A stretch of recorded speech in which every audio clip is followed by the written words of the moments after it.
We're on a mission from God. Wendy? Stay away! So I got that going for me. Darling? Looks like I picked the wrong week to quit sniffing glue. Light of my life. We enjoy your films. I am a human being. I thought they smelled bad on the outside.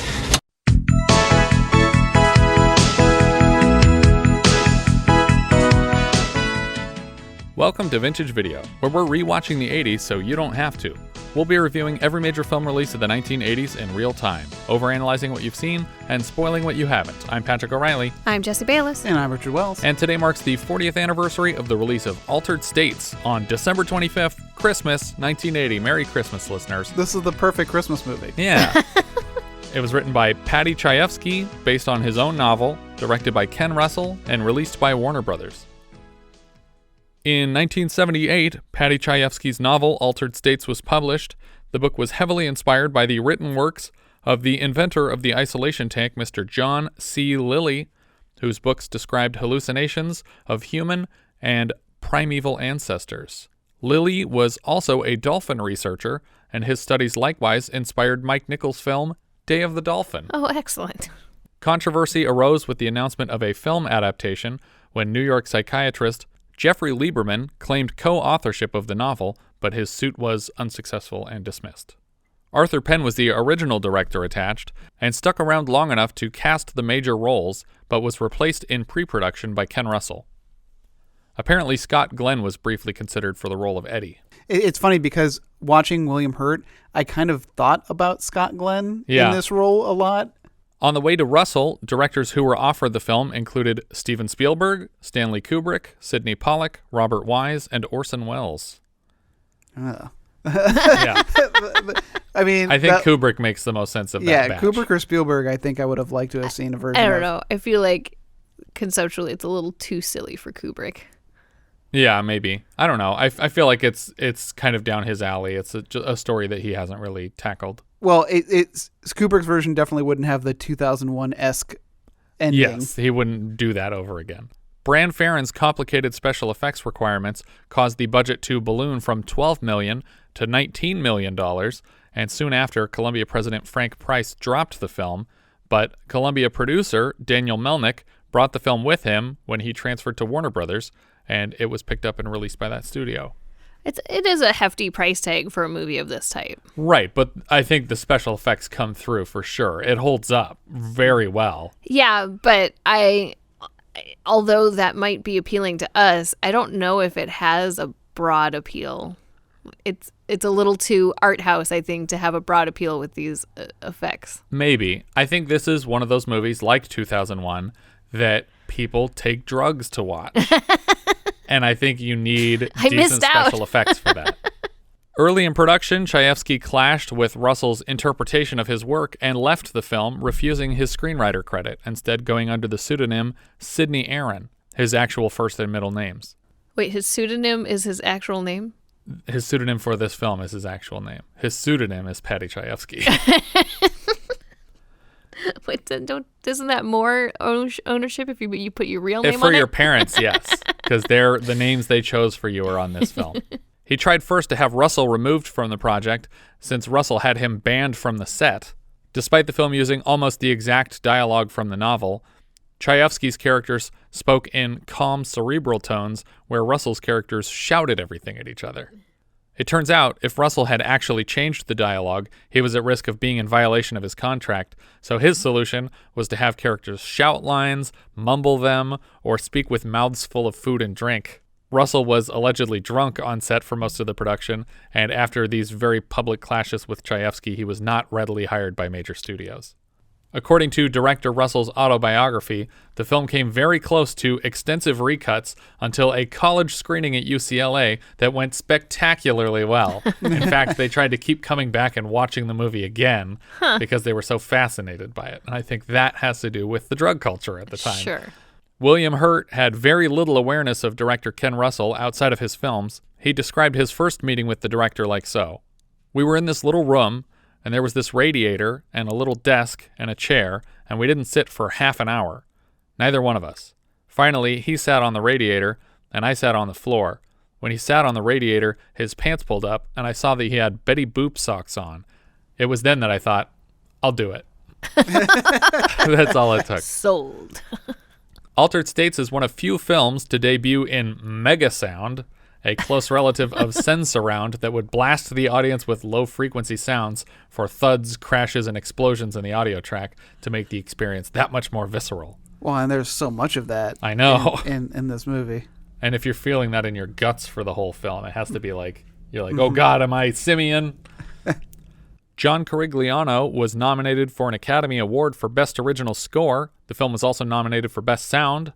William Hurt was nominated for a Golden Globe for New Star of the Year in a Motion Picture, Male. Do they still have that award? That doesn't sound familiar. I don't think they do that anymore. Time magazine included this film in their top 10 for the year. We start the film looking through the small window in a vertical sensory deprivation tank at Professor Eddie Jessup, played by William Hurt, in his first screen role somehow. It looks like this tank has been converted from a boiler or a water heater or something, and we hear his deep breathing in the tank. Outside, his assistant, Arthur Rosenberg, played by Bob Balaban, is drinking coffee, taking notes, and standing watch. This is a much more terrifying tank to me than what we've seen before, like in Simon, and we see later in this film. It's very small. It's claustrophobic. It's small, and being vertical, like you're reliant on this hood being on you to contain, keep you out of the water, to contain the air that you breathe. And I feel like I guess it's not claustrophobic because you have goggles over your eyes so you can't see anything anyways, but I feel like without my other senses like all working properly, this would be more scary than just laying in a body of water. And what's weird is when they find the second tank in this movie, they talk about how much smaller it is, and it's like, it looks much bigger than this tank. Well, also, I feel like some of the sensory deprivation isn't really working unless he's got earplugs in. Yeah, because he's able to hear everything that Balaban says. Well, but not just that, but when you're in water, that's one thing. When you're like your ears are submerged, but he's like in a bubble of air, and it's also got like an inch or two of water inside the helmet. Yeah, so it's gonna be sloshing around. Right. I also think it's weird that this is the only part of the movie that has narration. Yeah, and it's from Bob Balaban's character. Yeah, because Arthur doesn't do any more narration moving forward. I feel like you could have made it work if he was dictating some notes into a microphone, but just to have it kind of disembodied because we see him. Yeah, not speaking. And his lips aren't moving. Yeah. So I just think it's weird that this is the only point of the film that has any kind of narration. Arthur consults a paper readout and makes some adjustments to some dials and toggles. Through this voiceover, we learn that this is 1967 and that 25 students at the university have used this tank for sensory deprivation experiments before the professor decided to try it himself.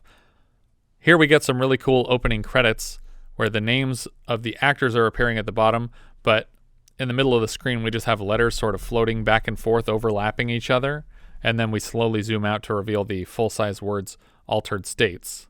Eddie starts to panic in the tank and calls out to Arthur to release him. He wants to take a look at the readout himself. According to Eddie, the 5 hours he spent in the tank felt like 1 to him. He asks Arthur if they communicated while he was in the tank, and Arthur informs him that at one point he was crying. You mean actually crying? Yeah, you were sobbing. There were tears on your face. And, I asked you what was going on. You said you were re-experiencing your father's death. Eddie tries to coordinate a follow-up deprivation appointment in a week and then explains his plans to Arthur to experiment thoroughly with this technology. Is this technology? I guess. I guess in the sense that it exists. It's something that someone built. Yeah. As in, it is the absence of nature. Yeah. We cut to a party, and Arthur is talking to some associates about Jessup's experiments. Suddenly there's a buzz at the door, and Arthur's wife answers the door while he ignores the buzzing. Arthur keeps speaking with another young professor named Emily, played by Blair Brown, who turns to look at the door just as Jessup enters. In the doorway, he is backlit with just pure white light, and he looks all skinny, and he's wearing this small jacket, and she's very clearly attracted to him immediately, like she's just sucked into this image. She corners him later at the party and asks what kind of experiments he's doing. He tells her about his non-sensory deprivation work, that he's researching the causes of schizophrenia, and she tells him that she's an anthropologist. They both have doctorates in their early to mid-20s and brag back and forth about what geniuses they are. We cut to Emily and Eddie walking together past the library on the campus of Columbia University, where the movie Ghostbusters begins. He shares with her a little bit more about the religious implications of his research and about the sensory deprivation stuff. Suddenly, he asks if they can go back to her place, and she suggests that they do that right now, even though she has a roommate and they'd have to share a couch. We cut directly to them mid-sex in a bright, harsh orange light and dripping with sweat. It looks demonic, and the score is very haunting, but eventually we get the reverse angle to indicate that they're actually right in front of a heat lamp, explaining the orange light and sweat. So she has a roommate, but I guess they share a room? I don't know. Like a literal roommate? well, because otherwise, why can't they do this in her room? Yeah, I guess. But presumably that means they're doing this in a community space. Yeah, which is like, worse. Just don't come out here for a second. We gonna be fucking. But this heat lamp kind of looks like an eyeball watching them, like some sort of demon eye watching them in the darkness. Exactly. Or Sauron. Which one's Sauron. which? I don't know. Saruman is the guy from our next Patreon review. Or our previous Patreon review. Our listeners are going to be mad that I'm not nerdy enough to know the Lord of the Rings characters. It's weird that their names are so similar, though. Why is the eyeball guy... is one named after the other? Did they name the wizard after the eyeball? He just ran out of names. It's like... What if we call him Sauron? Isn't that what we call the eye? I didn't say Sauron. I said Joe Montana. Moving forward, I don't think Blair Brown wears any clothes for the rest of the film. No, that's not true. In the middle of sex, Eddie begins sharing his religious visions and then describes the role that religion played in his childhood. Evidently, he stopped believing when his father passed away of a prolonged cancer treatment. He tells her that his father's last words were just whispering the word terrible over and over again. By dinner time, I had dispensed with God altogether. I never saw another vision. He tells her that he's sharing all this information so that she knows how crazy he is before their relationship makes it any further. We cut back to another session in the deprivation tank, and we see flashes of light, and the suit disappears from around Eddie in the tank, and then suddenly the background is high-speed footage of clouds in the sky, and then fish are swimming around him. I want to know how they got the fish. You think they filmed them like a bright light against like a black background or something? Or like a green screen. Or blue blue screen. They just filmed him through a fish tank? Maybe. Or maybe they found flying fish. You never know. You know. He sees his father in the hospital bed, and Eddie tries to hand him a Bible, which his father is not interested in. Suddenly... We should describe that this is like all very surreal. No. This is a very clear-cut scene where it's clearly a flashback of some sort. This isn't a hallucination. Just like he's not interested when he's like going, nah. Yeah. It's like, no, thank you. And then we keep seeing this like fabric being thrown over his father's face, and then his father throws it on the ground, and it catches on fire on the ground. Well, it's not just fabric. I mean, it's got like the face of Jesus on it. It's like the Shroud of Turin. Yeah. Yeah. But I think that's not a real thing. I think they did tests on it or something. I'm not saying whether or not that's real. I'm but saying in this hallucination, yes, that is what this represents. This potato sack represents the Shroud of Turin. But isn't that thing is supposed to be the full length of Jesus? It's not just supposed to be a facial covering. Like, this looks like he's throwing a Jesus mask on his dead father. Again, this is all surreal and symbolism. Yes. But for some reason, it's very religious, even though he hasn't been religious since he was a child. Get to the six-eyed goat. Hold on. Suddenly, Eddie is crucified with a goat's head with seven eyes. Oh, yeah. 7 eyes. That makes more sense because 7 eyes of God. What? Goat? Did you say goat? There's 7 eyes of God? What is that? Sorry. It's actually spelled good. A lot of people don't realize that. God. Good. Sorry. I am good. I know. I'm just going to put God. That's weird. It's too long. The readers want it concise. I learned a lot of random religious things through my Evangelion deep dives. Oh, there you go. Okay. Is there seven-eyed Evangelion monster in that? Well, the 3 main Eva units all one has 1 eye, one has 2, and one has 4. So they're all combined together they have 7. 7. Okay. And the organization that is in overall control called Sele. Their logo is a seven-eyed mask. Okay. His father in the bed now looks zombified, and this flaming cross is floating away from his father toward the camera. We pan down on this Dali-esque amphitheater in the desert, and a hand grabs a golden book, and then another hand takes a knife and slices the goat's throat and spills blood all over the book. And then we see Emily and Eddie having sex on a large rock in front of some bay windows. We cut from this back to reality. So that wasn't reality. I tricked you. That was not really happening, all that stuff. But in reality, a woman with wires connected all over her head can be seen on a television screen, and Eddie is watching her through a one-way mirror, but she's also being recorded and broadcast on these TV screens. And just to be clear, we're no longer in the living room on the couch. This right. This is a new scene. We're back in a laboratory setting. Yeah, this transition from this crazy dream back to just normal life, not even back to the sex scene, just back to something else.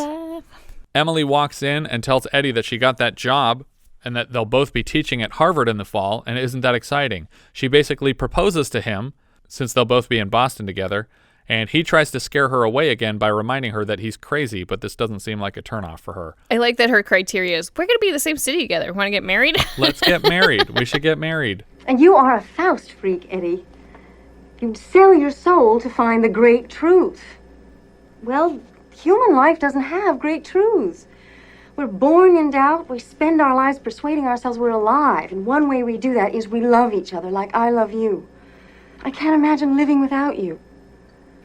So let's get married. And if it turns out to be a disaster, it'll be a disaster. We'll shake hands and say goodbye. The patient, who Arthur has attached electrodes to, says that she feels better. And when asked to describe the feeling specifically, she says, I feel like my heart is being touched by Christ. Outside their lab in the hall, Eddie finds Emily sitting disappointed in his lack of response to her marriage proposal. He agrees reluctantly to go through with it, and she admits this is probably the best she could have hoped for from him.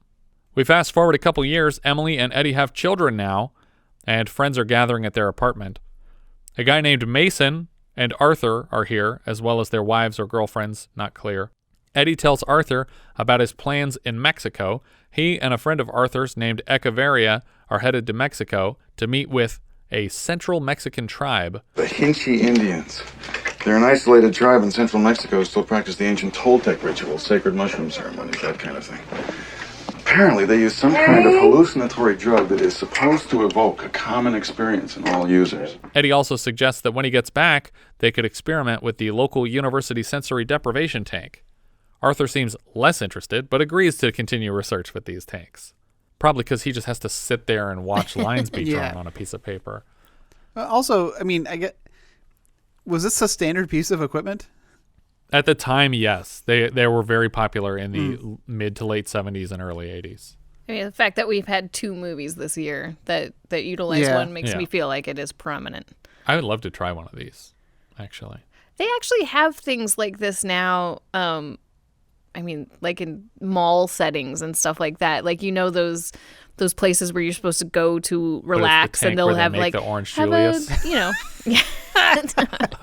No, but they'll have those like Simon. oxygen bars and stuff like that, and they'll just have like a water tank that you can go in and take a nap in. Do oxygen bars exist anymore? I remember that was a big thing for a while. I do remember like at a mall seeing this water massager. Yeah. Where it was like a conveyor belt that you just ran through this water massager. I was like, who's doing this in a mall? Like, are you really that bored? I don't know who ever gets a massage in a mall. They have those regular Who ones pays too. for oxygen? That's what I want to know. Let's get back to the question at hand. They infuse it with things. Did you hear that oxygen bar down the street closed? No. They were out of their element. Wah, wah. Arthur steps into another room of the house and finds a mess of clothes on the bed when Arthur's wife enters and tells him that Emily just told her that she and Eddie are getting divorced, that she's taking the kids and she's heading to Africa for a year while Eddie's going to Mexico, and when they get back, they're going to live in separate places in Cambridge. Arthur is floored by this information and immediately confronts Eddie with it.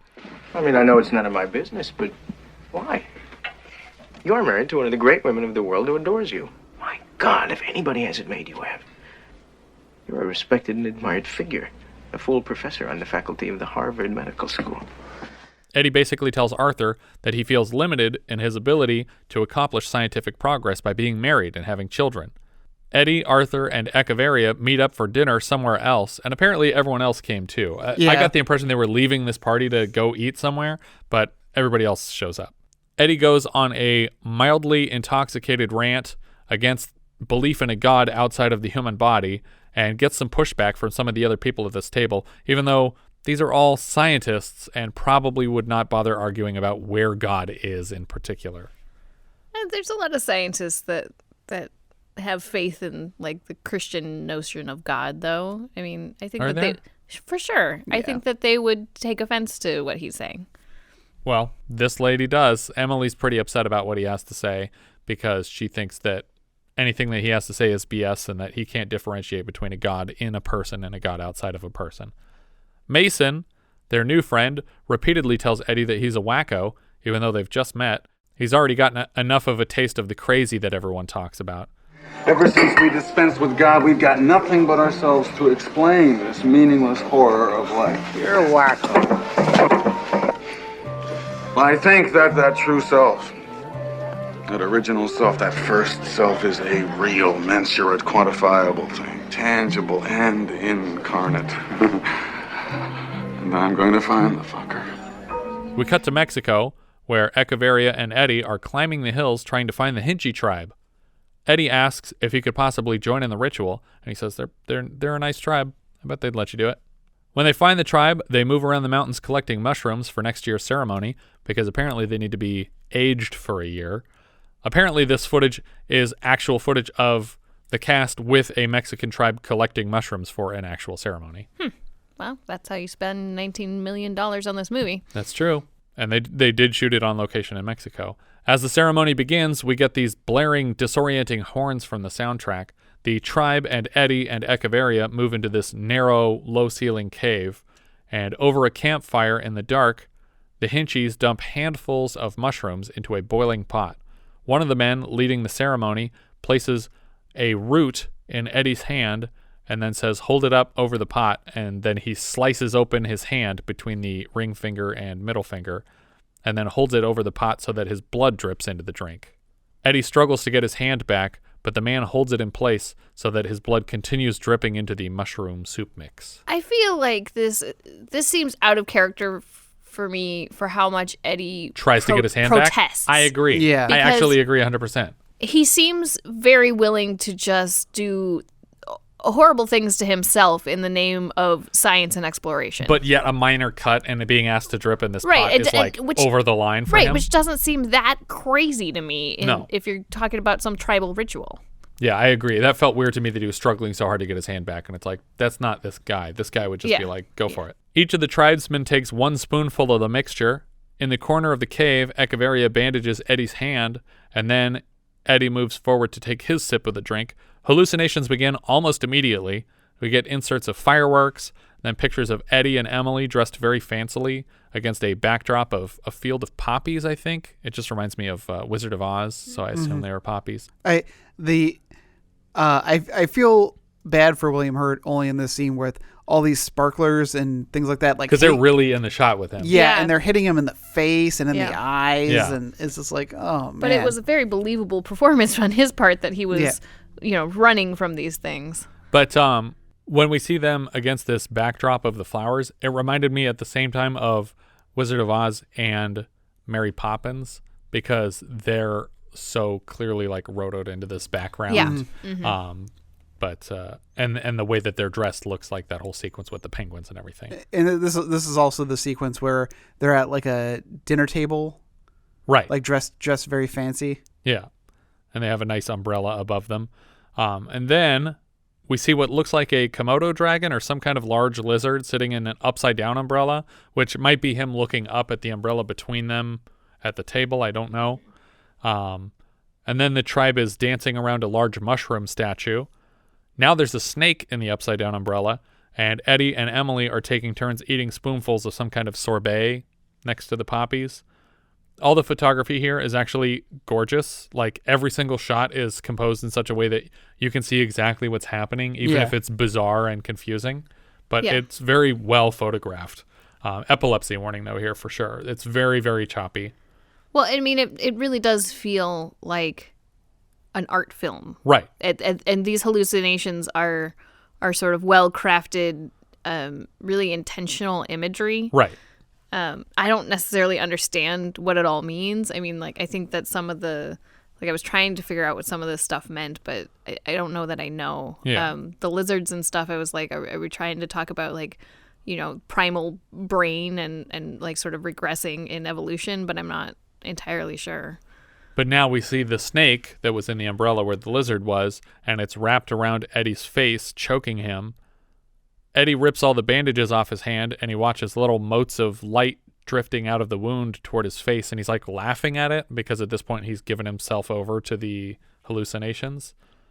We cut back and forth from the tribesmen dancing in circles around the mushroom statue to Emily and Eddie in their fancy clothes walking slowly through a desert toward a mushroom cloud on the horizon.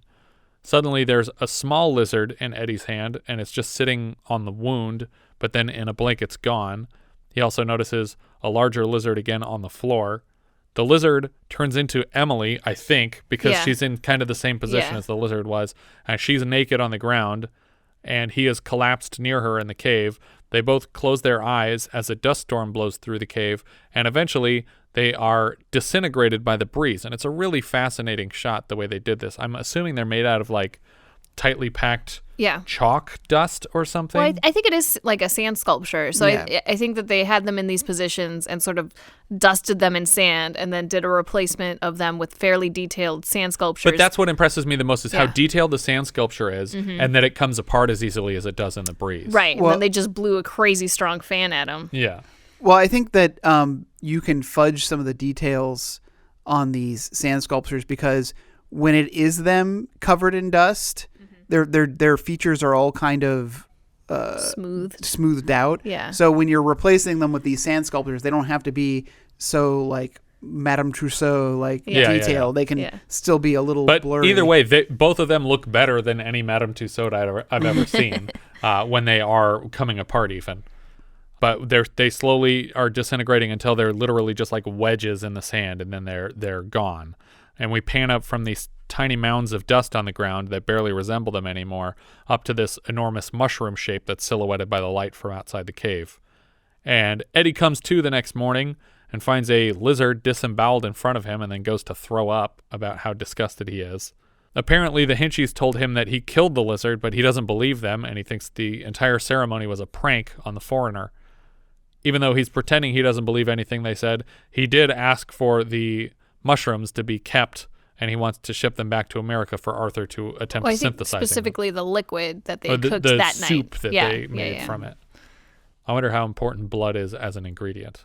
Suddenly we get these inserts of what looks like hell. There's flames and screaming and people in lava bubbling over. The footage looks very cool, and it fits seamlessly into the aesthetic of the film, despite being from 1935's Dante's Inferno. Oh, I do like the sort of combining of religious imagery with sort of scientific imagery. So, like, not only does it look like hell, but it looks like this sort of primordial ooze thing. So, like, we're really playing up both sides of these imagery. In every dream he has, it has both religious implications because you have the snake and you have this Adam and Eve kind of thing happening in that. And also evolutionary. But you have evolution type of thing happening, and you're talking about life and death, and those are both scientific and, you know, religious and cultural. Right, which are clearly a reference to an earlier film we discussed, Trog, which had...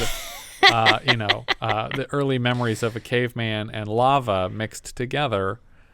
Really, Trog was just a very thoughtful piece. And it wasn't just recycling 20 minutes of Ray Harryhausen animation in the middle of a piece of garbage.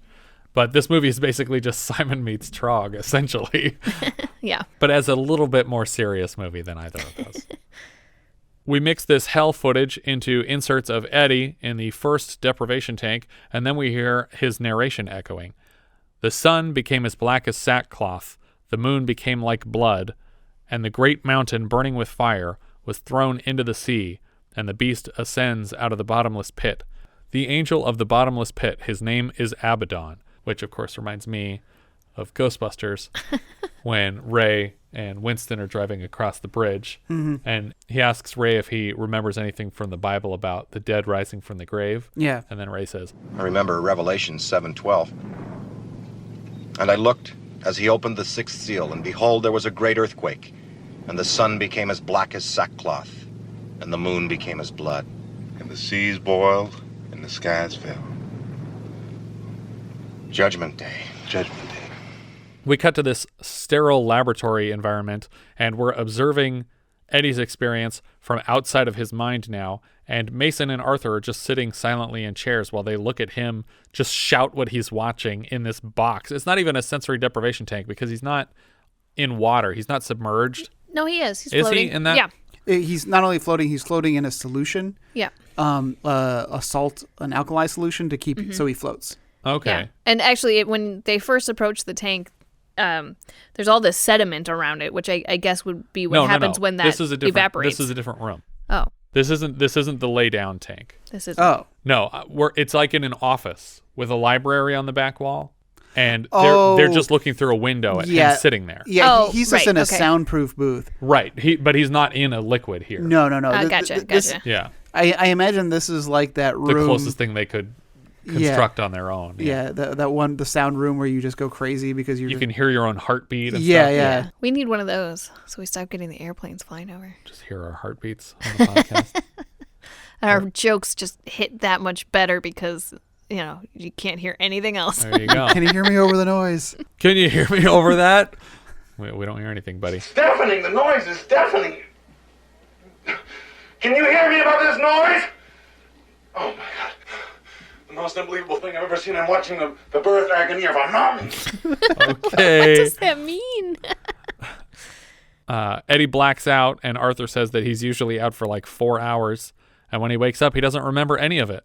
Mason is terrified of this chemical they brought back from Mexico, especially when he learns that it seems to attack the brain specifically, which is not fun. Like, I would have liked it if they were like, oh, he's usually out for about 4 hours. You want to go get some lunch? Like, they just leave and come back with in and out. Man, you guys flew across the country for this. After a short disagreement, Arthur basically admits that he agrees with Mason and that he wants Eddie to stop, but he doesn't seem to have any control, and he basically brought Mason along to help convince Eddie to stop. Mm-hmm. He's like, yeah, I agree. Sounds really awful. Can you talk to him, please? He's not listening to me. Mason tells Eddie that he's probably giving himself cancer. Eddie says that the Indians don't have cancer, and the lab mice he studies that he's been giving a shitload of this stuff to don't have cancer, though I'd love to see what their dreams look like. Some sexy mouse just disappearing like chalk in the wind. Sexy mouse. Now Eddie's plan is to move across town to the sensory deprivation tank because they're bordering on toxic levels of the substance, and the only way to increase its effect is to minimize all other sensory input. Mason would rather continue testing the material before they keep pumping Eddie's brain full of it. I love this Mason character because I feel he's the voice of reason for sure. He's the voice of the audience saying, "What are you doing? This is nutty." Yeah, you're a drug addict. This isn't science anymore. Right.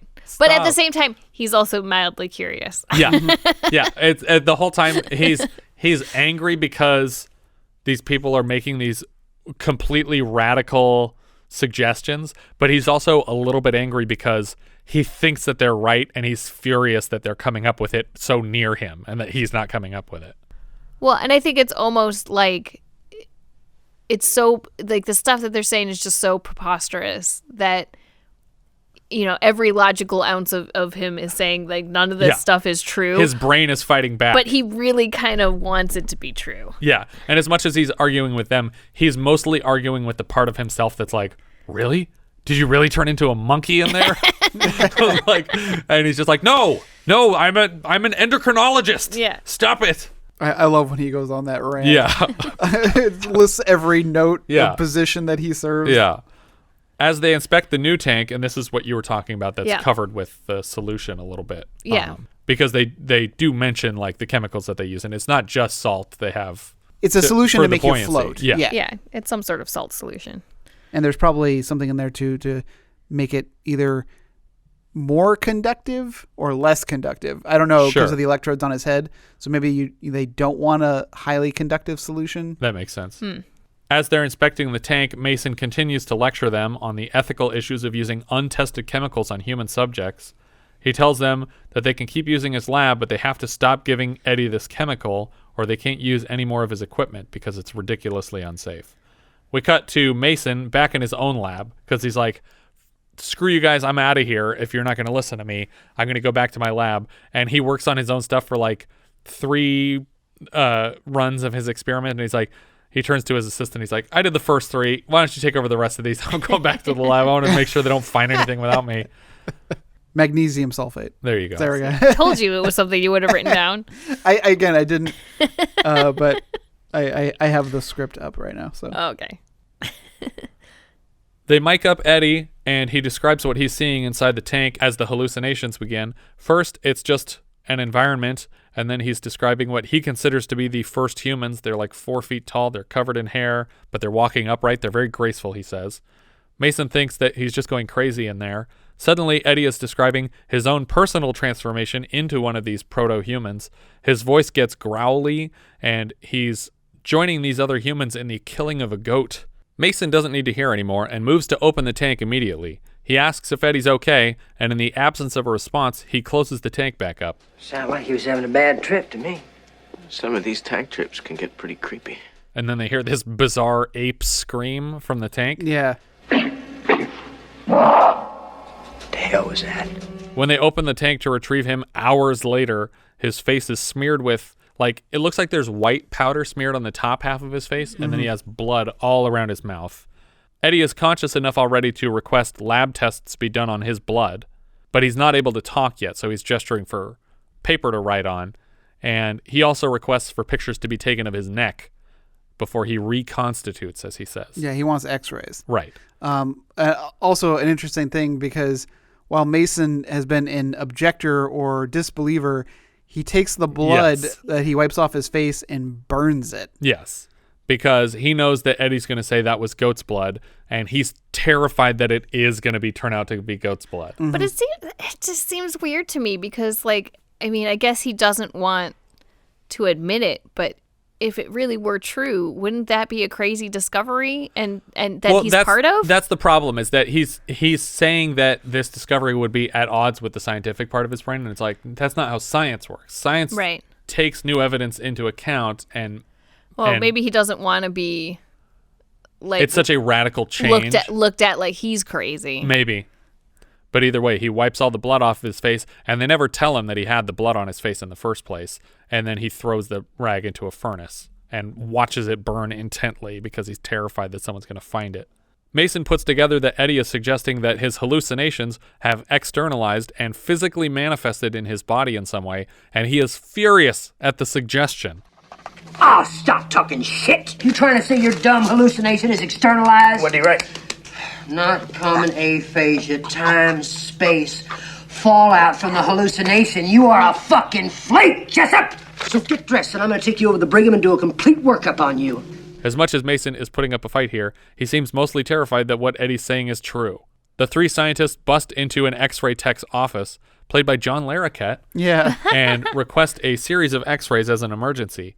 Mason and Arthur have a moment in the hallway where Arthur says, well, it's a good thing we didn't tell him about the blood because he probably would have said it's goat's blood. And Mason considers this an attack because he knows that Arthur also thinks it was the goat blood. And so he tries to explain it away scientifically that, oh, no, he had a seizure in the tank and he bit his lip and that's the blood came out and we didn't test it, but it doesn't matter. We don't have to follow up on that at all. Looking at the finished X-rays with the tech, Eddie sees what he calls a laryngeal sac and claims that he must have regressed because those are strictly simian. Mason wants a second opinion from the radiologist on shift because he doesn't care what Eddie has to say. None of them are X-ray readers. Of course, Eddie's right. Mason starts shouting his resume at them as an argument for listening to him over their own gut instinct, but it's no use, and they're just laughing in his face. He's like, I'm going to take these to a radiologist. And they're like, okay, do it. Like, they don't even go with him because they know what the radiologist is going to tell him.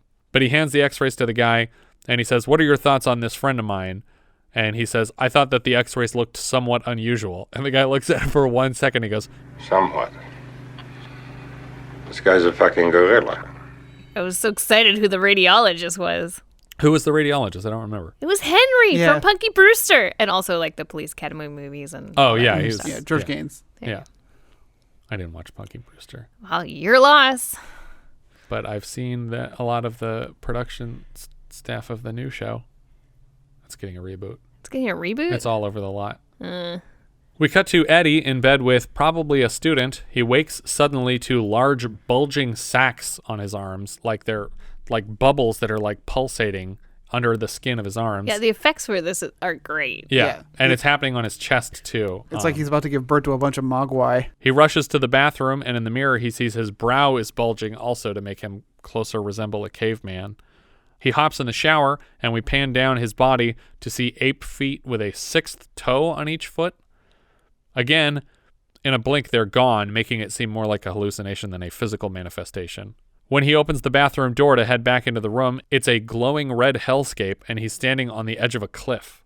The hallucination is interrupted when the girl in bed turns a nightlight on to check on him. He moves to a desk to take notes on this experience, and his arm is still all bulgy and weird, and he's just like looking at it and cry laughing while he's trying to like write down what happened to him. The girl in bed, by the way, is just like one of his students, I think. I'm assuming because she calls him Dr. Jessup instead of... Is it Dr. Jessup or Yeah. Professor? Or, Something like that, yeah. But either way, I was just like, oh, creepy. You okay, Dr. Jessup? Yes. We cut to an airport where Emily is moving through customs, and they're checking her bag, which is just full of camera equipment. James Bond is getting a page. Yes. I was like, his name is Page Daniel Craig. Yeah. James Bond is getting a page from American Airlines on the PA system. I think I Googled it. I think he was 12 at the time. Oh, okay, so probably not him. I guess you could No, be. you could page a 12-year-old. Emily!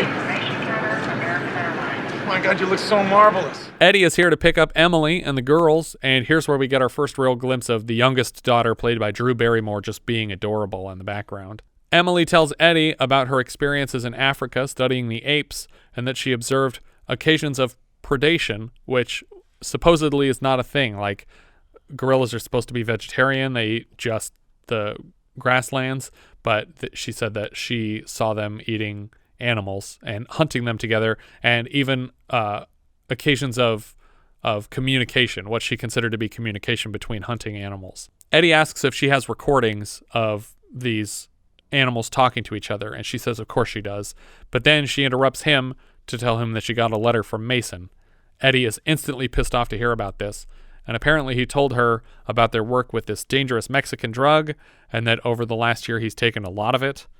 Mason has shared with her his worry that Eddie may have leukemia or lymphoma, and begged her to have this conversation with him when she got home. She's in like Nairobi. Right. So Mason wrote a letter. How long do you think it took that letter to get there in 1967? Yeah, it's a I good don't know, question.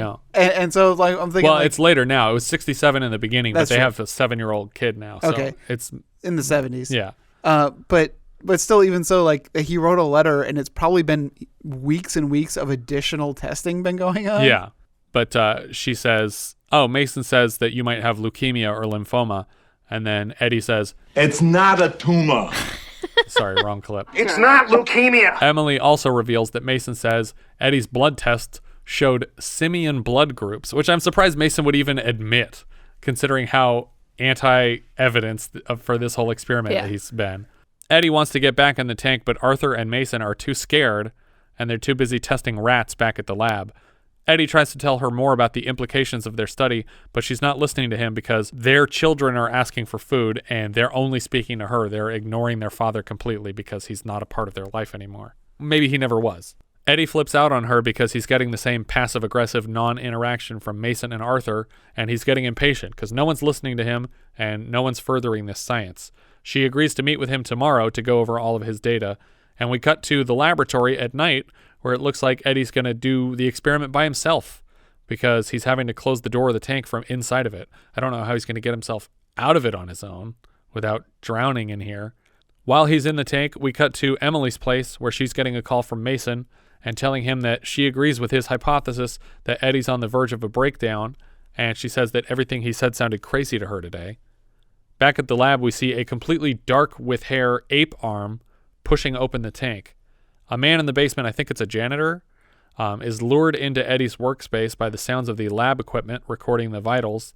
And as he opens the door to the room, Eddie bursts past him in this gorilla form, and the man runs full speed away toward the guard shack. The person playing Eddie here is actually choreographer Michael Godreau, because they wanted someone that could gracefully dance around in the makeup. Yeah, because I stopped at this point and went and looked it up because of the way he was moving. I was like, well, first of all, he looks much smaller. Mm-hmm. Right, which I think you would want if you're going to apply so much makeup to the outside of this character. Well, and in addition to that, when he talks about the last time he talked about that it should be 4 feet tall. Yeah, that they were very small. Yes. And I was like, so this guy has to be smaller.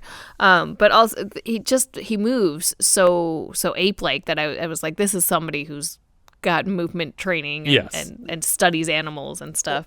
Well, and plus, like, there's a scene where he just grabs some pipes and just lifts himself up, like, legs first up into it. It was like, oh, it's like, William Hurt can't you do are that. strong. Like, William Hurt is fit in this movie, and he cannot do that. The security guard also sees this ape, they're calling it, and he calls it in to request backup because this is like a laboratory animal that has escaped, and they need to figure out who it belongs to and get it back in a cage. We see Eddie sneaking around in the boiler room and hiding.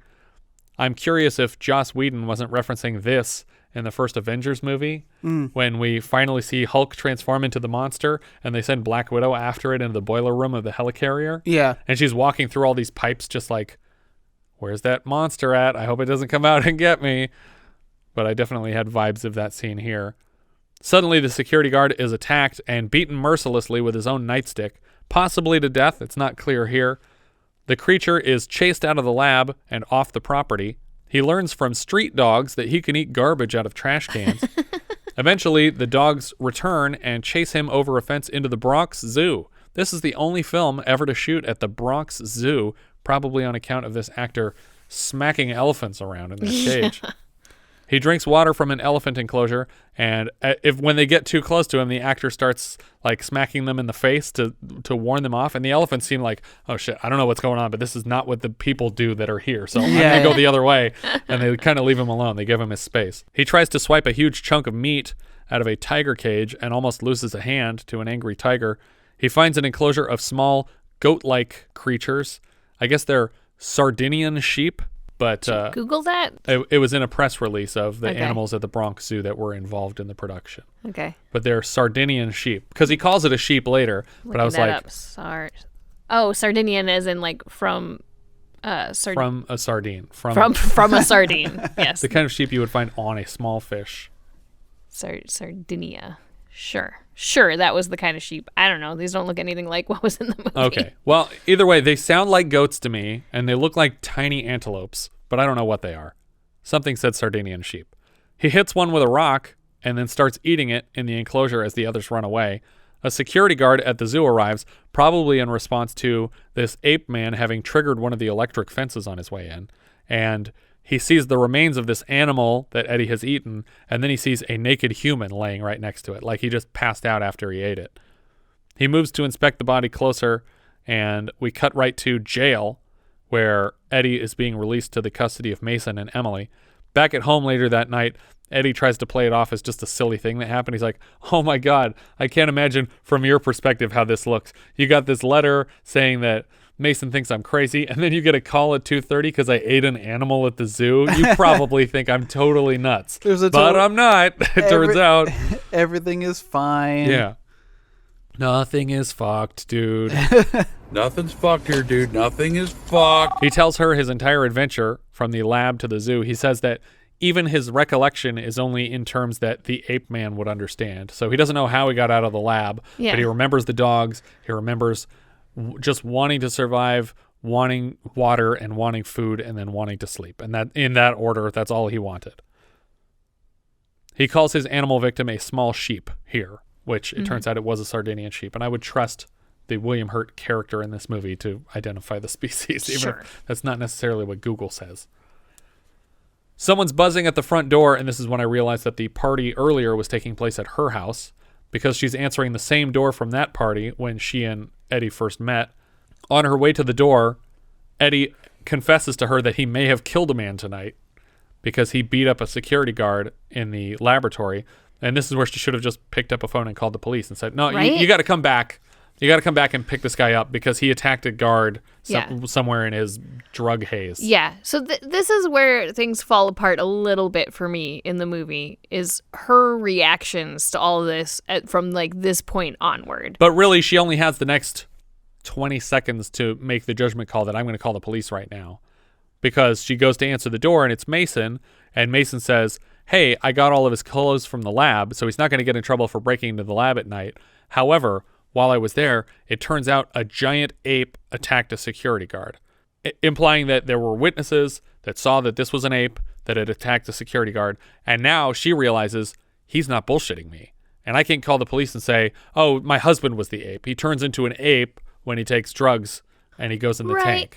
Yes and no. I don't know. People are often mistaken with eyewitness things, and apes and humans are similar enough that I think that you could have made a mistake with this. And I think that the police would totally believe that. Yeah. Or that a person in an ape costume did this. Sure. Because that's technically what we saw.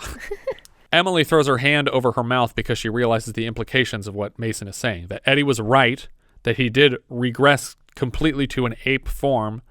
And now we get the opposite shot from earlier where he was backlit in the doorway looking down the opposite end of the hall, and he's silhouetted in shadow, but in the same pose, like standing alone at the opposite end of the hall. Mason asks if Eddie's the one who brought the ape down to the lab. Emily asks Eddie to tell Mason what he just told her. Like, tell him about your whole adventure tonight. Let him know what just happened so that he can be where I'm at. Yeah. Later that night, we cut to Emily listening to the recordings of the first sensory deprivation in the horizontal tank. As she listens to the sounds that Eddie is making, she recognizes them from her studies in Nairobi as resembling closely these ancient ancestor sounds. She's also observing the x-rays on her own and seems pretty terrified by what she sees. That night, she has dreams of him running through the streets as an ape with dogs chasing him. She calls Eddie and invites him over to confess that she now believes what he's saying. But why would you see? This is my problem. Like, she believes him and knows that he's dangerous in this state. I think he's dangerous immediately after the experiment. We don't have any proof that he's regressing constantly uncontrolled. It's when he takes the drug and goes into the tank. I don't think we know enough to know that. I think that we know that he has done these things, and we now understand what he's doing. I don't feel like I would want to be around him. Well, she's also madly in love with him. Yeah, I think that's my problem. And not to say that I'm not enjoying the movie up until this point. You know, I'm just saying, like, my problem with this particular part of the movie is I don't feel like we've established that she's so in love with him that she's irrational. I think being with him at all is irrational. Even before he was doing this experiment, like, being in love with him by itself is almost irrational because he doesn't care about her in any way. And he's made that clear so many times. And the only reason he agreed to marry her was so that she wouldn't leave, because he just kind of needed someone around. But he's not in love with her. And he's asked her multiple times, I don't know why you put up with me. And she says, because I'm in love with you, or because I love you so much. Or I guess the last time she said it, when he told her about his trip to the zoo, she said, I loved you, past tense, implying, I did at one point, but you screwed it up a little bit by aping out. But she invites him over, and she says that she has some gut feeling that what he's describing is reality and not just a drug-induced hallucination. I don't know why I think this in defiance of all rationality, but I do. And now that I do, I'm terrified. I mean, really terrified, petrified. So am I. He tells her that as a scientist, he can't give up on these experiments, and she half understands that, but she's also worried about him, that he may be doing permanent genetic damage to himself. She invites him to please come and stay the night with her. Nope. Yeah, why not? I mean, her kids aren't there, I don't think. I think she already sent them somewhere. Yeah, where are the kids? Because we don't see the kids for the rest of the movie. No, I realize that we don't, but I just, no, you're not staying at my house, you crazy monkey man. I think she's into it. I think she'd be cool if he turned into a monkey in the middle of the night. We cut to the laboratory the next day, and apparently Mason, Arthur, and Emily are all here to accompany Eddie for a repeat of the experiment. Mason says, I'll tell you one thing. You come out of that tank looking like an ape, and I'm going over to mass mental and commit myself. Eddie's friends all nervously await the results of the experiment. Eventually, Emily can't take it anymore and demands they stop down, but suddenly their video feed inside the tank is flashing bright lights. Eddie is screaming, and his face is like bulging out in all directions. He has the same like bulging, pulsating sacs from his arm, but now they're all around his face.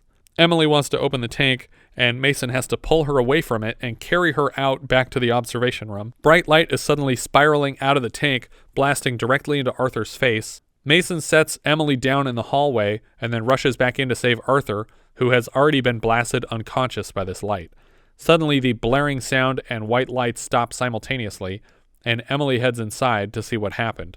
The entire tank is flashing bright white, like it's a translucent metal box somehow. It's a solid metal thing, but it's glowing like it's white hot. It's like we're seeing an X-ray. Yeah. Like, because we can see muscle tissue and bones and things moving around inside of it. Yeah, it's very, very neat effect that they're doing here. And the camera tips up to look at the pipes overhead because we're still in this boiler room area of the laboratory. And suddenly we see screaming inserts of Eddie as this enormous blob with a human face inside. And then the pipes are all torn up into the ceiling and just wrenched free from all of the framework that they're attached to. And they're dripping down on the lab when an explosion throws Emily back against the wall and shatters the window into the observation room. I think the effect on the pipes is crazy. Yeah. Everything here looks amazing. I mean, yeah, everything's amazing, but like I was blown away by the pipes because they must have been made of some weird flexible material because they all just sort of like bend up into each other. And whatever they're using to pull it up is completely invisible. Yeah, they all go up at once and you don't see anything affecting them. It's amazing. But she can't get through the door back into the lab, and so she climbs through the now shattered window from the observation room toward the glowing, smoky vortex where the sensory deprivation tank used to be, but has completely disappeared. We see more inserts of this screaming blob, and we push into it down to a cellular level and an atomic level under bizarre sound effects that really sell everything. The sounds and the picture all go together really well. I just love the effects on everything here. Suddenly, Emily is naked again, and we see her hands reaching into the void to cradle the blobby head of Eddie's new form. It's also seen through this staticky filter, just him, like just rotoed out this one character. But as her clear hands touch him, suddenly his image resolves, and we cut back to the lab where in reality she's just lifting him out of the tank to save him. Arthur and Mason wake up on the floor, and we cut back to her apartment that night where Mason carries Eddie in and lays him down on a bed. Emily walks to the other room of the house and begins crying until Mason enters, and he says, everything's going to be okay. I checked his vitals. Blood looks good. I think he's going to be fine. He might sleep for a couple days. And she confesses to him that she's having a breakdown because she realized that even though she's loved Eddie this whole time, that he's never loved her as much as he's loved these experiments, and that there's no way she's going to get him to give up on this. Like, that was as close to God as he's ever been, and he's going to keep chasing it, and she's lost this contest with physics. Arthur has Eddie's excitement for the experiment now. The whole tank apparently exploded.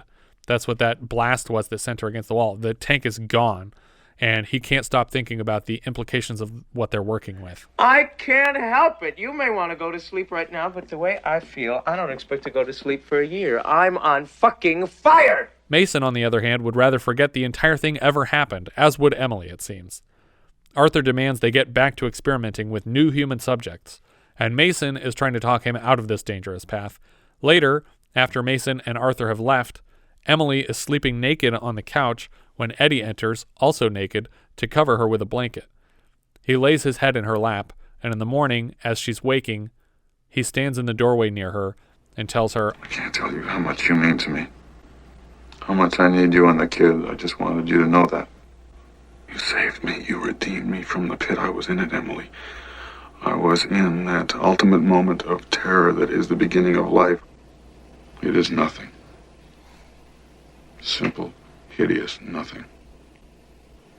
The final truth of all things is that there is no final truth. So it seems like that's satisfied his curiosity. He has ended his search for the answer to everything, because the answer is that all this metaphysical stuff that you've been doing, there's no right answer to that. The only thing there's a right answer to is reality. So if you focus on reality, that's where you get the correct answers to things. Suddenly, he has another attack, and his arms are bulging in the hallway again. She tells Eddie that if he loves her, he can defy this and make it unreal, the same as he made it real, by just concentrating hard enough to believe that it's not happening, to understand that he lives in reality where that doesn't happen. As they grasp each other's hands in the hallway, both characters are suddenly transformed into different versions of a lava monster. He is like that blobby character again, but he's all red, like Hellboy muscle blob man, red, and she looks like molten rock with like cracks throughout her body. Eddie is pounding on the ground and the walls of the hallway to get out of this hallucination, in almost an exact duplication of what the animated character at the end of the Take On Me music video does to get out of his cartoon universe. Eventually, Eddie makes it back to his human form and approaches his lava monster wife. He hugs the lava monster and she transforms back into Emily, and he tells her that he loves her, and they embrace here on the floor in the hallway. And that's the end of our film. Altered states, everybody. I'm not quite sure what that ending was supposed to mean. Like, was he transferring some kind of energy to her? I thought she was... There was a couple where the camera's right directly looking at her with her arms outstretched, and I thought she was like shrinking. Yeah, that's because of the way they did this effect on her. Her silhouette is a normal effect, a silhouette of someone reaching toward you, but because the texture that they've applied is just filling the silhouette, it doesn't look like her arms are stretching toward the camera. It just looks like they're short, like they're just stubby because she's been flattened out by it. But I think the implication is just that what's been going on is a physical manifestation of his fantasy in his brain, and that if he accepts that there is a reality that he can cancel out these fantasies so that they're not affecting the real world. But this is the first time that it has affected anyone other than himself, as far as humans go. I mean, he ate an animal earlier. That affected the animal, I guess. But this is the first time that he's put something in his life that he loved at risk. Yeah. And so this was his chance to finally come to terms with breaking free from the illusion and saving the person that he loves from being consumed by a manifestation of his, hallucinations. But I find this ending a little problematic in that Arthur still is like gung-ho. Right, which is why if they ever did Altered States 2, it's got to be Balaban. Yeah. And he's been doing this shit in secret for decades. But you're right. That definitely is a loose thread at the end of the film, because he's 100% like on board with, we need to get thousands of students in here. Yeah. It'd be different if it was like he and Mason were both on the same page of, we need to shut this down. Yeah. And get rid of everything. Another option is just to have one quick shot of him shooting Arthur in the head at the end of the movie, like after the credits. A lot of this movie kind of reminds me a little bit about Primer. Oh, okay, sure. With the entering and exiting of these devices, and then this kind of ambiguous ending of continuing the science. Yes. Because that's what in my mind what Arthur was going to be doing. Like, he was going to set up some kind of major lab for this kind of work and go on with it. Man, Primer does such a good job of that. That like I've never felt like palpable terror from a paradox before until the point in Primer where you realize they fucked up, and you're just like, oh shit, what does that mean? Yeah. Like, what did we just do to the universe? But yeah, I really like this movie. I think that the script works really well. Even though, I mean, basically what happened was the screenwriter had these crazy ideas for a story, and a director had a completely different idea of how to go with it. But it's really interesting to see that both people got their story told. Because the director got to pick what it would look and sound like, but the writer got to pick what would happen and what would be said. And so you still have the same story and coming from the same characters, and they all feel like real characters in this universe.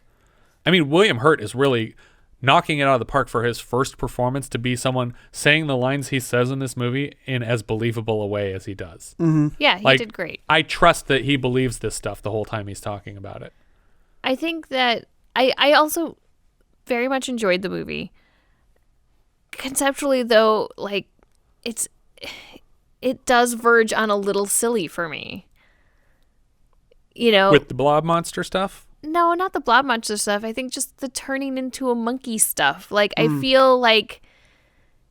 What did you think about when his wife turned into Thaao at the end? Yeah, well, I actually, the thing that I was thinking about more often was the Star Trek episode where they all turn into animals and they're all de-evolving. And they stay that way for a season, right? I didn't see that one. You know, Picard turns into a little, like, marmoset or something. That sounds right. But, you know, like, it's just a little ridiculous. And so I feel like I enjoyed the psychology of it all, but I was missing a little bit more science. Do you think that there's a way that this could feel less silly, that you could tell a story about a person taking drugs and turning into a monkey and make it less silly? Because I feel like it does a pretty good job of making it seem as realistic as possible. I mean, yeah, I think that I see what you're saying. But the concept is the concept in itself is silly, and so I think that is hard to get away from. Because I knew nothing about this movie going in. I didn't know I didn't know the premise because I don't listen. And but see now my reading of the understanding of the movie is not that he's turning into an ape because those are our ancestors, and this drug specifically keeps you in touch with your ancestors, which I think might be the point of the movie. But what I got from it is that all it does is basically take what you're thinking about the most, and whatever your hallucinations would be on this drug, and manifest them. Sure. So if somebody had a fantasy that they turn into Tony the Tiger, that person would turn into Tony Tiger. Sure.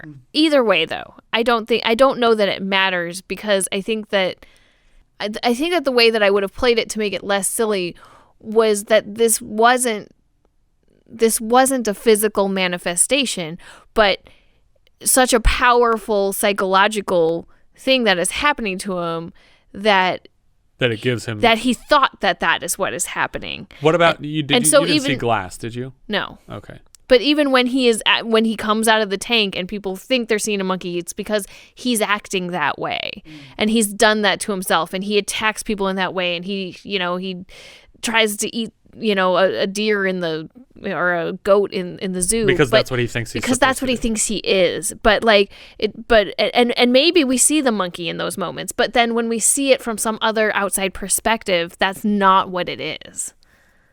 Maybe. I kind of like that it is what it is, and that he's the only one who believes that for so long. And then other people come to this realization that, oh, he's not making it up, that when he thinks these things about himself, they come true because of the combination of the drugs and because of his brain power and his ability to project the hallucinations into reality. I think that there's a couple of things working in this film. There's the religion aspect. Which doesn't really come to play with the actual like physical manifestations of anything. Correct. It's part of his visions of things before. Right. And he had mentioned that he had religious visions, and whether or not we're supposed to take that he has schizophrenic tendencies, and that's why he's studying schizophrenics. He obviously has socializing issues.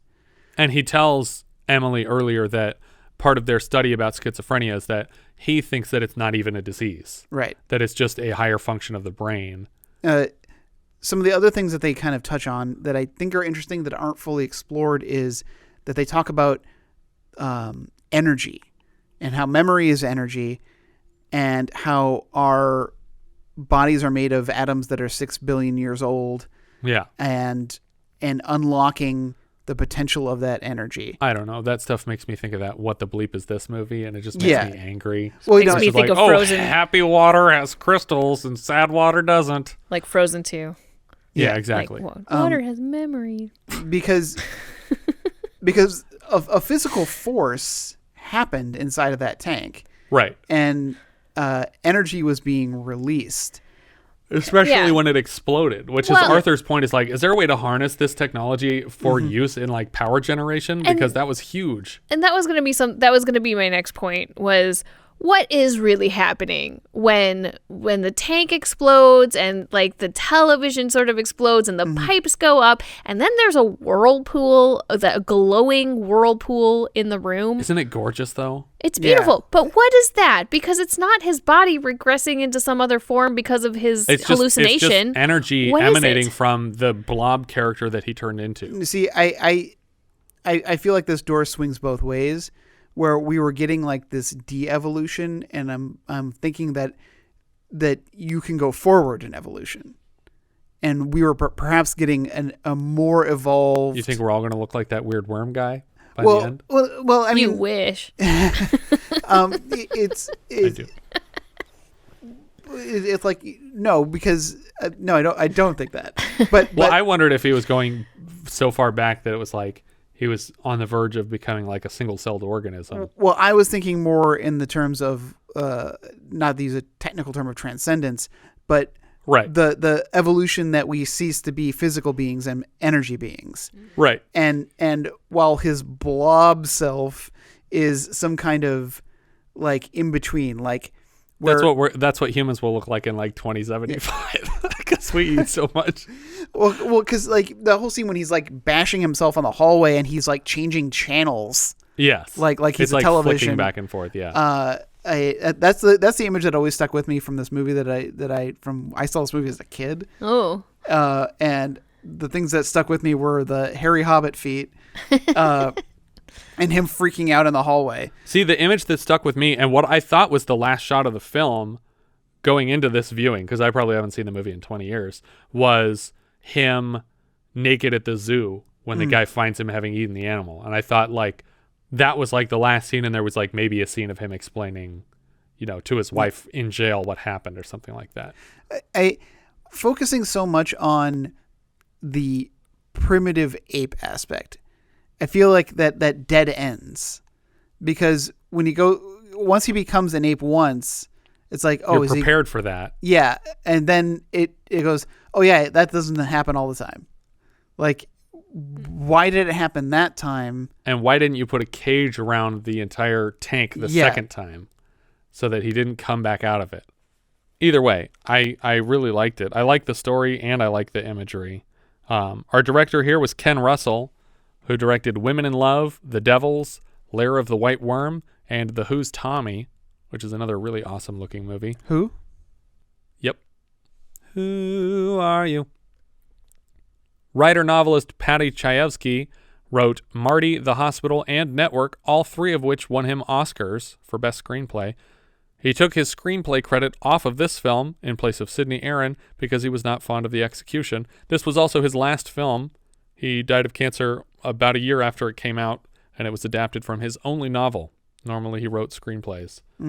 The music here is from John Corigliano. This was his first film, and he later composed The Red Violin, but he has startlingly few credits for how much I enjoyed the soundtrack to this movie. I think that it adds at least 40% of the tension to the whole story. Yeah. Cinematographer Jordan Cronenweth. He was a DP on Brewster McCloud, which we did not review for Patreon this month, in favor of Scars of Dracula. He also DP'd Blade Runner and Peggy Sue Got Married. Editor Eric Jenkins also edited Heartbeat this year. Both films feature John Larroquette. Coincidence? Probably.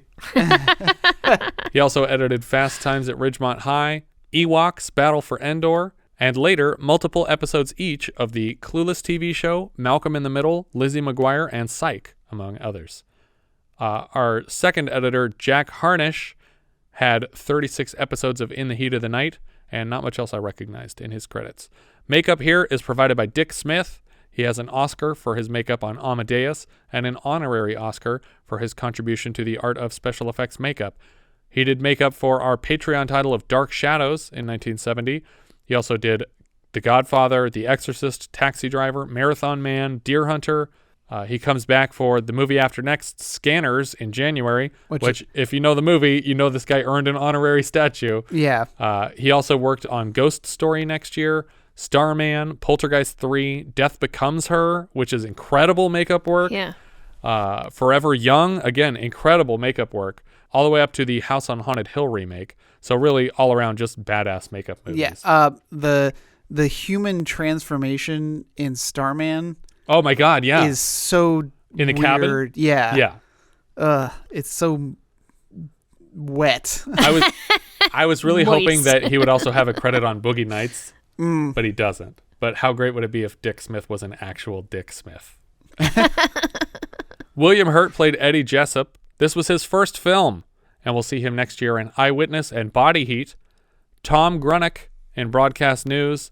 He replaced Sam Elliott as Thaddeus Ross for the MCU. He's Inspector Frank Bumstead in Dark City, and he plays Nick in The Big Chill. Blair Brown was Emily Jessup. She was Paul Simon's estranged wife or ex-wife in One Trick Pony earlier this year. She'll be back next year as Nell Porter in The Continental Divide, or just Continental Divide. More recently, she was in a pair of astronaut movies in a row for Astronaut's Wife and Space Cowboys, but her latest big role was as Judy King, a sort of Paula Deen / Martha Stewart proxy in Orange is the New Black. Bob Balaban played Arthur Rosenberg. We had him earlier this year in our Patreon review of Catch-22. We'll see him next year in Prince of the City, Absence of Malice, and Whose Life Is It Anyway? He played Dr. Chandra in 2010, the year we make contact, creator of the HAL 9000. His first feature film role was in Midnight Cowboy. And apparently his uncle, Barney Balaban, was the president of Paramount from 1936 to 1964.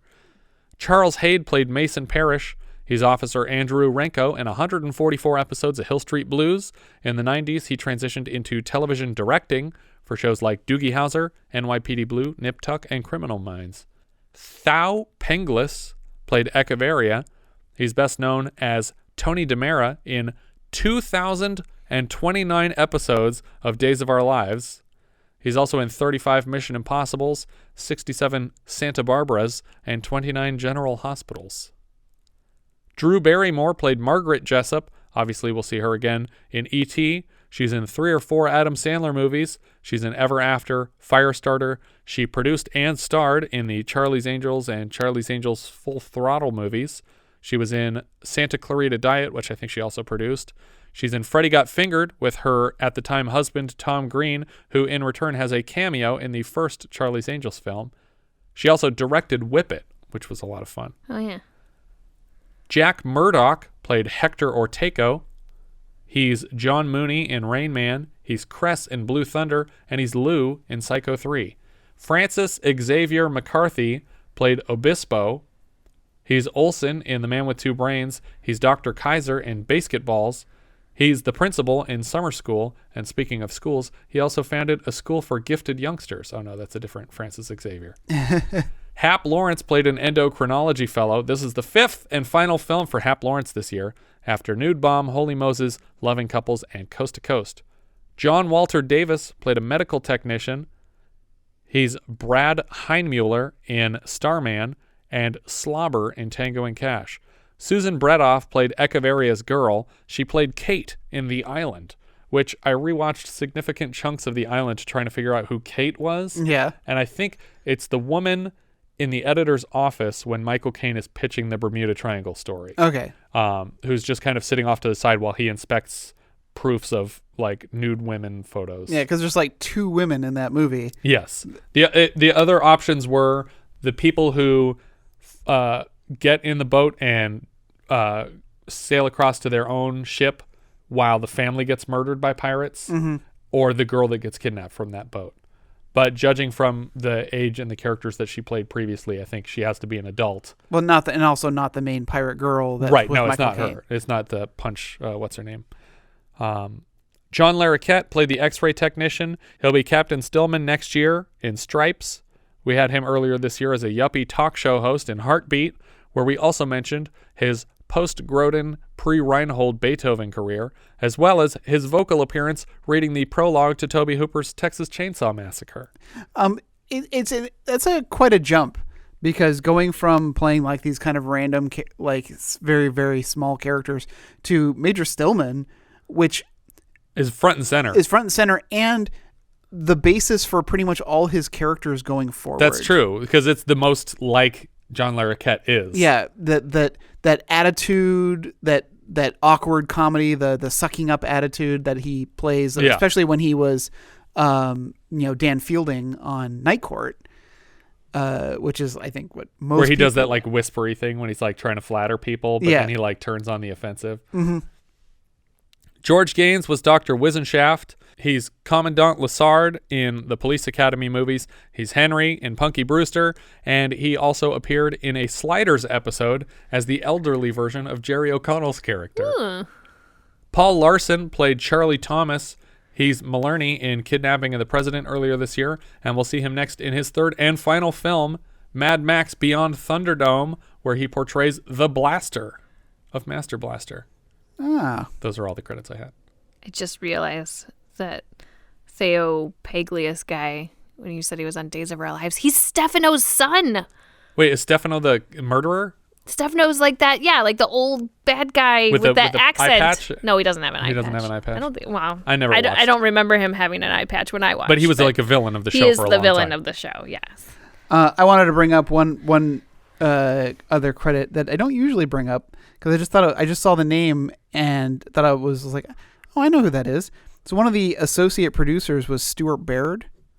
I know him as an editor because he's edited. He edited the Richard Donner Superman. He edited also for Richard Donner Lady Hawk and Lethal Weapon, Last Boy Scout. Interesting. Maverick, Legend of Zorro. I want to say he did The Rocketeer. No, he did not. Sorry, different Stuart.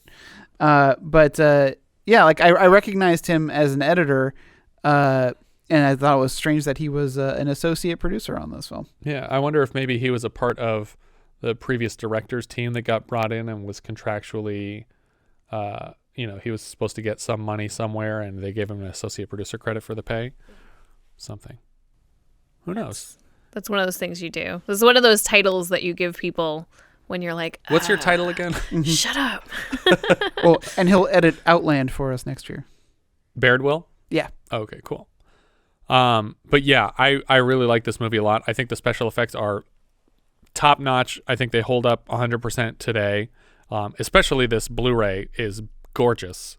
And everything about this, there's not a frame of this that I wouldn't be willing to hang in our house somewhere. It's just, especially everything of Blair Brown nude would be great. There's a few that we'll have to explain to the children. No, we don't have to explain anything to them. But yeah, it's a huge thumbs up for me. Oh, definitely a thumbs up. Yeah. I've been waiting for this movie all year. Yeah. I'm surprised that something that I enjoy this much came out on Christmas. Mm-hmm. It just so barely. Well, clearly it's a Christmas movie. It's got yeah. Jesus in it. Yeah. Sort of. I don't know. Jesus had 7 eyes, right? Make 7 eyes yours. Do we know where this is going letterboxd wise, anybody? Jess? You gonna make me go first? Richard? I have it at number 20. All right. This puts it just below The Elephant Man and above Caddyshack, which seems so weird. Two really solid makeup movies in a row, and then 2 movies that have nothing to do with each other. Well, it just seems like it's like, God, I have Caddyshack next to The Elephant Man. That just seems really insulting. Well, now you spaced them out a little. Jess? I think we're going to put it at 16. It is below Tess and above 9 to 5. All right. Okay. I have this just barely tucked in there into my top 10. This is in 10th place. It's just under Heaven's Gate and just above Airplane. Well, I don't think we have to worry about First Family knocking it out of the running. Yeah, I don't think we do either. Clear number 1 in my book. Yeah. I think that's everything we have for Altered States. If you have any thoughts you'd like to share with us, we are Vintage Video Pod on Twitter, Facebook, Instagram, and Letterboxd, where, as I've said before, you can find each of our full movie rankings for the year. We can also be found at vintagevideopodcast.com. Please consider rating us on iTunes to help people find the show, and if you take the time to leave us a review, we will thank you personally in an upcoming episode. If you're feeling especially generous, you can also support the show through patreon.com/vintagevideopodcast. And on that note, I'd like to give a shout out to Chuco Ed, or Chew Coed, I'm not sure where the emphasis goes, for your iTunes review. Much appreciated. Thank you so much for listening, and I hope you'll join us next time when we'll be discussing the best movie ever and our last one for 1980, First Family, which IMDb describes like so. Bob Newhart stars as President Manfred Link in this zany, wonderful cast comedy from veteran funny man Buck Henry. We leave you now with the trailer for First Family.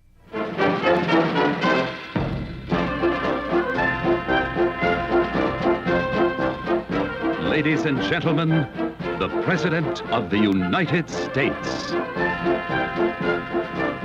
Bob Newhart is the President. Who didn't get the souvenir pen with a golden boss presidential seal? Oh, the senator from Rhode Island.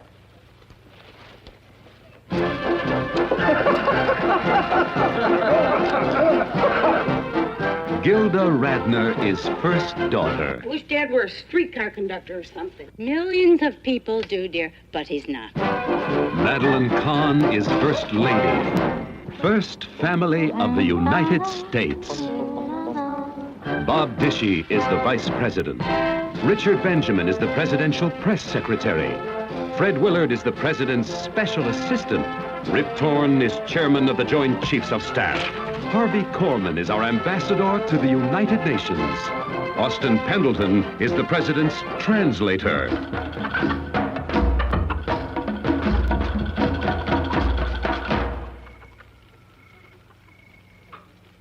Which one of them is the head boogeyman?